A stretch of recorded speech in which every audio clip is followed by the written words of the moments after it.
എല്ലാവർക്കും നമസ്കാരം.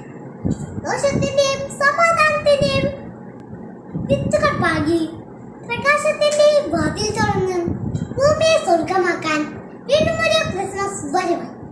2000 വർഷങ്ങൾക്ക് മുൻപ് ബെത്ലഹേമിലെ ഒരു കാലിത്തൊഴുത്തിൽ ജോസഫിന്റെയും മേരിയുടെയും മകനായ ഉണ്ണീശു പിറന്ന ആ പുണ്യദിനം ക്രിസ്മസ് എന്ന് പറയുമ്പോൾ തന്നെ നമ്മുടെ മനസ്സിൽ ഓടിയെത്തുന്നത് ക്രിസ്മസ് ട്രീയും സാന്റാക്ലോസും ഒക്കെയാണ്. ക്രിസ്മസ് ആഘോഷങ്ങൾക്കുപരി ക്രിസ്മസിന്റെ സന്ദേശങ്ങൾ നമുക്ക് ജീവിതത്തിൽ കാണാം.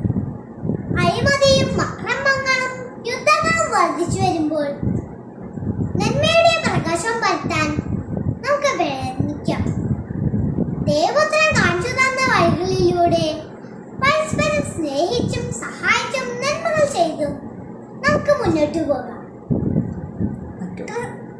മറ്റുള്ളവർക്ക് വഴികാട്ടിയാകുന്ന ഒരു നക്ഷത്രമായി മാറാമെന്ന് ഈ ക്രിസ്മസ് ദിനത്തിൽ നമുക്കൊരു തീരുമാനമെടുക്കാം. എല്ലാവർക്കും ക്രിസ്മസിന്റെ മംഗളങ്ങൾ